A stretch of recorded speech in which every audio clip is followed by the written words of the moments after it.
The first thing that you need to consider with flying duty hours is a thing called flight time limitations, and it's based on this table here.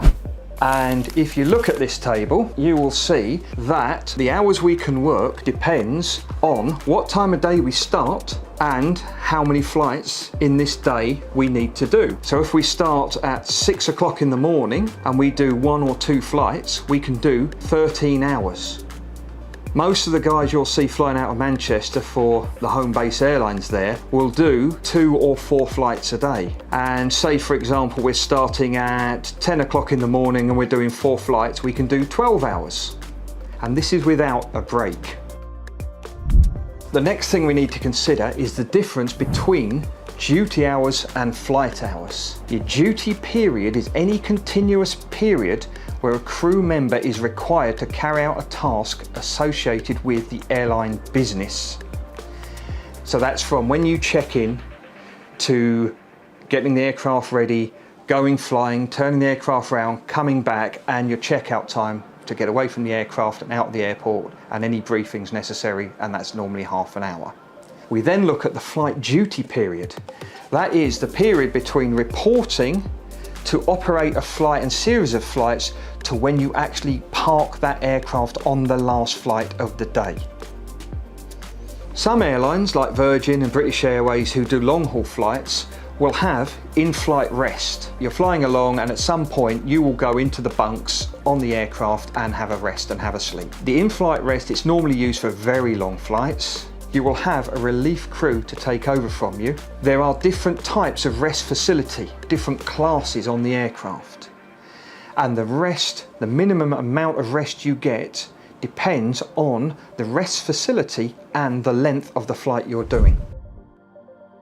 So what happens when we run out of our flight time limitation hours, when we effectively can't work anymore? Well, we come under a thing called captain's discretion. And it's a captain's discretion to extend our working day. How much can we use? Normally we can extend as a maximum 2 hours. And then on the last flight of the day, we can extend whatever we need to get us home. So for example, say we've done a long couple of flights somewhere, and on the way back, we're coming into Manchester and we end up in the hold for 20 minutes. We may have run out of hours by then, but the discretion says we can continue that. Who needs to be told about it? The company needs to be informed. You need to fill out reports. And also, if you go over your max flight duty period by 1 hour, the regulator needs to be informed about this. So how do we decide, are we fit to do this? Well, there's 8 things we need to consider before we can exercise commander's discretion. The first one is window of circadian low encroachment. Are we going into our window of circadian low? Your window of circadian low is a time period between 2 o'clock in the morning and 5:59 where your body really wants to be asleep. So if you're going to go into that area, you need to think, is this a good idea?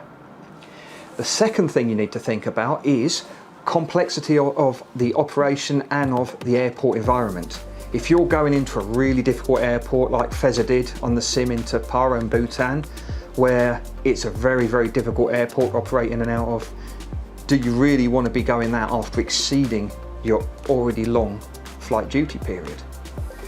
The other thing you need to consider is aircraft technical problems, maintenance problems or specifications. Are you carrying a technical defect that makes your day longer and more difficult? If you've got no APU in the tail, you're having to use ground power air start units to start the engines, it delays your day, increases your workload. Is there de-icing, things like that to consider? The other thing you need to consider, is it a flight with training duties? Are you a training captain? Do you have a brand new cadet that you're training? It makes your day longer, it makes your day more difficult. Increased number of sectors. I've had it recently. I was at a performance limited airport and we couldn't lift the passengers, the bags and the fuel to get back to Manchester. So we had to divert on the way home and pick more fuel up. It increases the number of sectors that you're going to fly from 2 to 3 or 4 to 5 maybe. Circadian disruption. Has your sleep been disrupted? Have you done several early flights and now you're on late flights? Is your sleep pattern disrupted? Do you really want to extend your duty?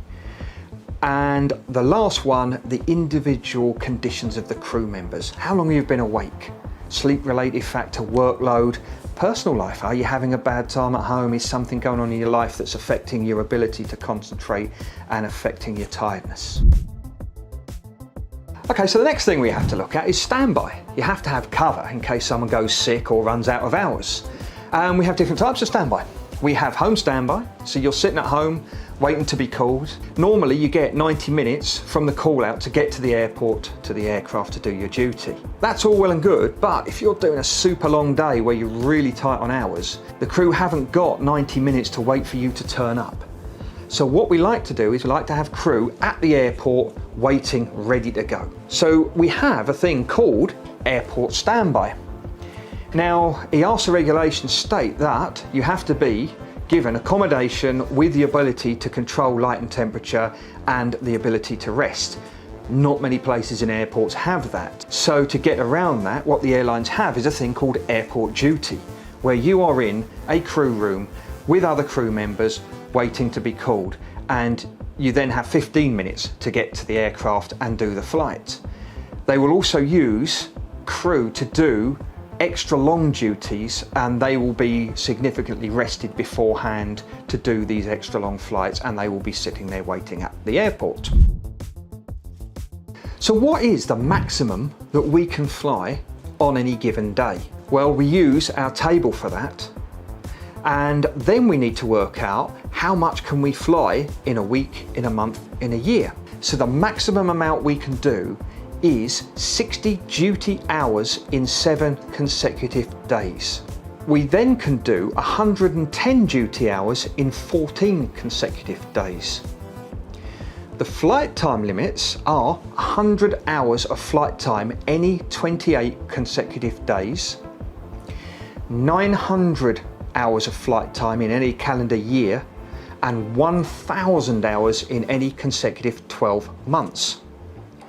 We also have to consider if we're awake for more than 18 hours. After 18 hours, your performance is considered to drop off significantly.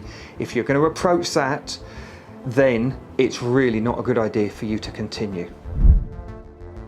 So what's the minimum rest that we can get? Well, the minimum rest we can get is normally 12 hours. From checking out to checking in. If we do an exceedingly long duty and we work for more than 12 hours, then we have to have that same amount of rest. So if we do a 14-hour day, we have to have 14 hours rest. We have minimum rest away from home. So if we divert into a different airport and we run out of hours to come back, we need to have a minimum time of rest at the hotel we will be in.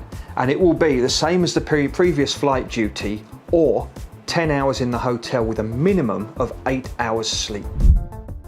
So in conclusion, people asked about comparisons with lorry drivers. A lorry driver can do 9 hours a day, extended to 10 hours twice a week only. We can do 14 hours a day. We can extend by 2 and possibly more on the last flight. Lorry drivers get a break of 45 minutes every 4 hours 30 at most. We get no breaks at all. They can do a maximum of 56 hours a week. We can do 60. They can do a maximum of 90 hours every 2 weeks. We can do 110. So, it's not so glamorous now, is it? Anyway, I'm going back to sleep. Night all.